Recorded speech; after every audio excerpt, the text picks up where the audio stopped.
El detective abrió el sobre con el recibo de la farmacia y dejó de hablar por completo. La hora impresa en ese papel no coincidía con nada de lo que el sospechoso había declarado en 3 días de interrogatorio. Y el sospechoso, por primera vez desde que entró a esa sala, dejó de hacer preguntas. La llamada al número de emergencias llegó a las 11:47 de la noche del martes 14 de marzo. Una mujer identificada como vecina del edificio reportó que alguien lloraba detrás de una puerta cerrada en el tercer piso. La operadora registró la llamada bajo código de bienestar. 2 unidades respondieron al edificio ubicado en la calle Ventura del Parque, número 38, en un municipio del área metropolitana. Los agentes Roldán y Castillo llegaron a las 11:58 de la noche. Llamaron a la puerta del apartamento 3B durante 2 minutos sin respuesta. El llanto había parado. No había nadie en el pasillo. El titular del apartamento era Marco Alfredo Serrano, de 34 años, empleado administrativo en una distribuidora de materiales de construcción.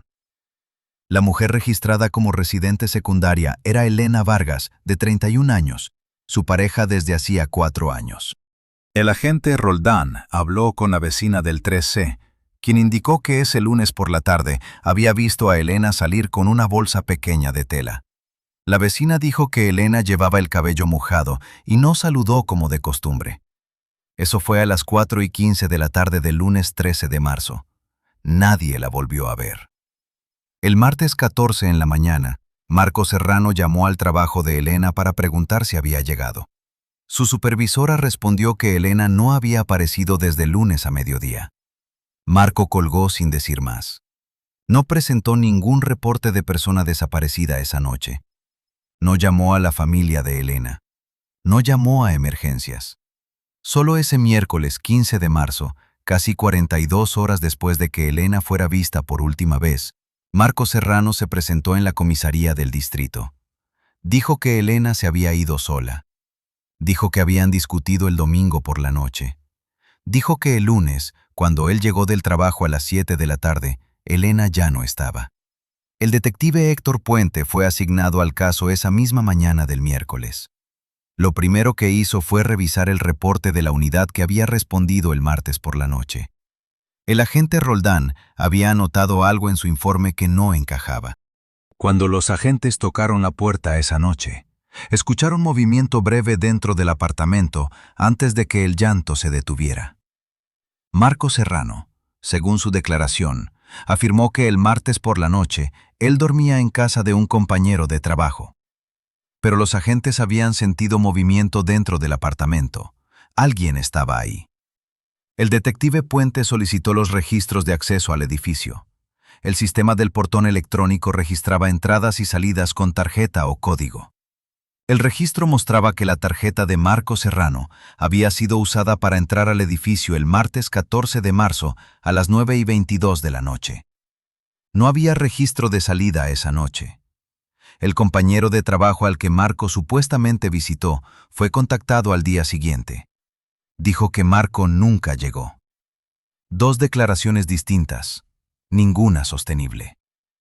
El miércoles 15, el detective Puente llamó a Marco Serrano a la comisaría para una segunda entrevista. Marco llegó puntual, bien vestido, con expresión calmada. Habló durante 40 minutos sin que nadie le pidiera que se sentara. Explicó que la discusión del domingo había sido sobre dinero. Dijo que Elena tenía la costumbre de irse sin avisar cuando se enojaba. Mencionó que eso había pasado antes, en agosto del año anterior. El detective Puente escuchó todo sin interrumpir. Luego puso sobre la mesa el registro del portón. Marco Serrano miró el papel durante 3 segundos. Dijo que debía ser un error del sistema. Esa tarde, los investigadores ejecutaron una orden de registro en el apartamento 3B. Encontraron el apartamento limpio y ordenado, demasiado ordenado para alguien que decía que su pareja se había ido en medio de una discusión. El cuarto de baño había sido fregado recientemente. La superficie alrededor de la ducha mostraba rastros de cloro en concentración alta, detectados por el técnico de la unidad forense. El cesto de ropa estaba vacío. No había ningún artículo de higiene personal de Elena en el mueble del baño. Solo quedaba su cepillo de dientes, olvidado detrás del espejo lateral. Los investigadores recogieron el teléfono de Marco Serrano bajo la orden de registro. La unidad de análisis digital trabajó esa noche. El historial de llamadas mostraba que Marco había llamado al número de Elena 7 veces entre el lunes 13 a las 8 de la tarde y el martes 14 al mediodía. Todas sin respuesta. El teléfono de Elena no había emitido señal desde el lunes 13 de marzo a las 4:49 de la tarde. Esa era la última ubicación registrada, a 340 metros del apartamento de la calle Ventura del Parque. En ese punto exacto había una farmacia de barrio. El detective Puente obtuvo el registro de compras de la farmacia con la orden judicial correspondiente. El sistema de la farmacia registraba transacciones por tarjeta y por efectivo con hora exacta. La tarjeta de débito de Elena Vargas había realizado una compra el lunes 13 de marzo a las 4:31 de la tarde. La compra incluía un analgésico de venta libre y un paquete de gasas. El recibo fue impreso a las 4:31. Elena salió de la farmacia y nunca llegó a ningún otro punto registrado. Lo que cambió todo fue lo que el detective encontró en el reverso del recibo. La farmacéutica de turno recordaba a Elena. Dijo que la joven había entrado con prisa, que tenía una pequeña herida en el labio inferior y que había pagado en efectivo, no con tarjeta. Pero la tarjeta de débito de Elena había sido usada esa misma tarde. 4 minutos después de la compra en efectivo. En un cajero automático a 2 cuadras de la farmacia. El cajero pertenecía a la red del banco donde Marco Serrano tenía cuenta. La transacción fue de retiro por la cantidad máxima permitida sin autorización adicional. El código PIN de Elena había sido ingresado correctamente. El detective Puente revisó las cámaras del cajero automático. La imagen era borrosa pero funcional. La persona que usó la tarjeta no era Elena Vargas. Era un hombre con gorra de visera baja y chaqueta oscura. La misma chaqueta que Marco Serrano llevaba puesta en la foto de perfil de su red social, publicada 3 semanas antes. En ese punto del expediente, el detective Puente tenía lo siguiente. Elena Vargas vista por última vez a las 4:15 del lunes 13 de marzo. Su teléfono apagado a las 4:49 del mismo día. Una compra en la farmacia con herida visible. Una retirada bancaria con la tarjeta de Elena, realizada por alguien que no era Elena. Un apartamento con rastros de limpieza con cloro. Un registro de portón que contradecía la declaración del sospechoso. Y un sospechoso que seguía sin presentar una sola prueba de que Elena se había ido por voluntad propia. El jueves 16 de marzo, el detective Puente convocó a Marco Serrano para una tercera sesión. Esta vez en la sala de interrogatorio formal, no en la oficina de entrevistas. Marco llegó acompañado de un abogado. Eso fue a las 10:14 de la mañana. Durante la primera hora, Marco respondió cada pregunta con una variación de la misma frase, que él no sabía dónde estaba Elena. El detective Puente extendió sobre la mesa las imágenes del cajero automático. Marco las miró durante 5 segundos. Su abogado pidió un receso. Cuando la sesión se reanudó, Marco Serrano cambió su versión por primera vez. Dijo que sí, que había estado en el cajero esa tarde. Dijo que Elena le había pedido que retirara el dinero porque ella tenía prisa. Dijo que Elena estaba bien cuando él hizo ese retiro. El detective Puente esperó. Luego preguntó en qué dirección caminó Elena después del cajero. Marco Serrano no respondió. El detective Puente preguntó si Marco tenía algún comprobante, algún mensaje, alguna cámara de comercio cercana que lo confirmara. Marco Serrano dijo que no recordaba bien.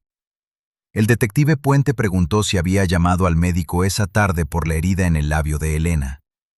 Marco Serrano preguntó cómo sabía el detective eso. Y fue en ese momento, según el informe del detective Puente, que Marco Serrano dejó de hacer preguntas. Se quedó inmóvil en la silla. Sus manos dejaron de moverse sobre la mesa. Su abogado habló en su nombre durante el resto de la sesión. El viernes 17, el equipo de búsqueda amplió el perímetro a partir de la última señal del teléfono de Elena. un área boscosa de acceso público, ubicada a 2,5 kilómetros del apartamento, bordeando una vía de acceso secundaria llamada Camino Las Flores. El sábado 18 de marzo, a las 6:50 de la mañana, un miembro del equipo de búsqueda encontró señales de tierra removida en un claro del bosque. El área fue acordonada de inmediato. El equipo forense tardó 4 horas en confirmar que los restos hallados correspondían a una mujer adulta joven. La identificación preliminar se hizo por la ropa y por un detalle específico. Elena Vargas llevaba un anillo en la mano derecha que su madre había descrito en el reporte de personas. El anillo tenía una pequeña inscripción interior con la fecha del cumpleaños de su madre. Estaba ahí. La autopsia fue completada el lunes 20 de marzo. El informe forense determinó que Elena Vargas había muerto por asfixia. Había marcas en el cuello compatibles con presión manual sostenida. El informe también indicó que había sufrido una fractura menor en el labio inferior, consistente con un impacto directo. La herida que la farmacéutica había notado esa tarde. La herida para la que alguien había comprado gasas. El mismo día de la autopsia, el laboratorio entregó el análisis de los rastros encontrados en el cuarto de baño del apartamento. Las muestras tomadas en el área alrededor de la ducha contenían trazas de sangre humana, tipo O positivo. El tipo sanguíneo de Elena Vargas era O positivo.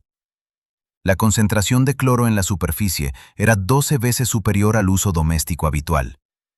Marco Serrano fue arrestado el martes 21 de marzo a las 8:35 de la mañana. Los agentes se presentaron en su lugar de trabajo. Fue esposado frente a 3 compañeros en el pasillo de entrada al edificio de la distribuidora. No dijo nada durante el traslado. No pidió explicaciones. No preguntó por qué. El detective Puente anotó ese silencio en el informe de detención. Un hombre inocente, escribió, habría preguntado algo. Durante las semanas siguientes, la Fiscalía construyó el expediente pieza por pieza. El análisis del teléfono de Marco mostró que el lunes 13 de marzo, entre las 5:10 y las 7:40 de la tarde, el dispositivo había permanecido estático en el área del Camino Las Flores. Eso es lo que indicaba la geolocalización. No había ninguna llamada, ningún mensaje, ninguna aplicación activa durante ese periodo. Solo el teléfono encendido, inmóvil, en el bosque. 3 días de interrogatorio sin que Marco pudiera explicar ese lapso.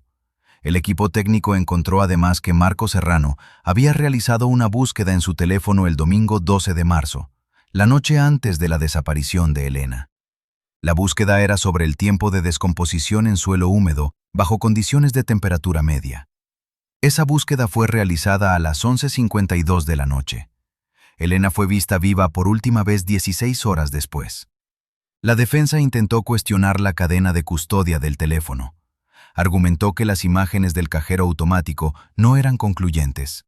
Presentó un testigo que afirmó haber visto a una mujer parecida a Elena en una terminal de autobuses al otro lado de la ciudad. La Fiscalía presentó las imágenes de esa terminal. La mujer no era Elena. El juicio comenzó 4 meses después de la detención de Marco Serrano. La farmacéutica testificó sobre la herida en el labio y el estado de nerviosismo de Elena esa tarde. La vecina del 3C testificó sobre la bolsa de tela y el cabello mojado. La supervisora del trabajo de Elena testificó que Marco había llamado esa mañana sin mostrar alarma real. El técnico forense presentó los análisis del cuarto de baño. El analista digital explicó la geolocalización del teléfono de Marco durante el periodo clave de esa tarde. El momento más denso del juicio ocurrió cuando la Fiscalía mostró la línea temporal completa en una pantalla frente al jurado. Cada punto marcado en esa línea correspondía a un registro físico, una cámara, un recibo, una señal de teléfono o una declaración de testigo. Y en esa línea, el abogado defensor señaló un espacio vacío. Un intervalo de tiempo entre las 4:49 y las 5:10 de la tarde del lunes 13 de marzo. 21 minutos sin registro. El abogado defensor dijo que ese vacío era duda razonable. La Fiscalía respondió con el testimonio del forense, quien explicó que la distancia entre la farmacia y el Camino Las Flores podía cubrirse en exactamente ese tiempo. En auto. En el auto de Marco Serrano, cuyas cámaras de una gasolinera cercana lo habían captado esa tarde a las 5:03 en esa dirección. El jurado deliberó durante 11 horas. El veredicto fue emitido el último día del juicio. Marco Alfredo Serrano fue declarado culpable de homicidio en primer grado. La sentencia fue de 35 años sin posibilidad de libertad condicional anticipada. Al escuchar el veredicto, Marco Serrano no reaccionó, no parpadeó, no giró la cabeza hacia la familia de Elena, que estaba sentada a 3 filas detrás. El detective Puente cerró el expediente físico 4 semanas después de la sentencia, pero mantuvo una copia del recibo de la farmacia dentro de una funda plástica en su escritorio. No como recuerdo, como recordatorio de lo que resuelve un caso. Un papel pequeño, con una hora impresa y una herida que nadie debería tener que comprar gasas para cubrir sola. Lo que sigue sin respuesta en el expediente oficial no es técnico. Es esto. Alguien en ese edificio escuchó algo el domingo por la noche de la discusión que Marco describió como ordinaria. Una persona en ese pasillo, según 2 declaraciones no verificadas,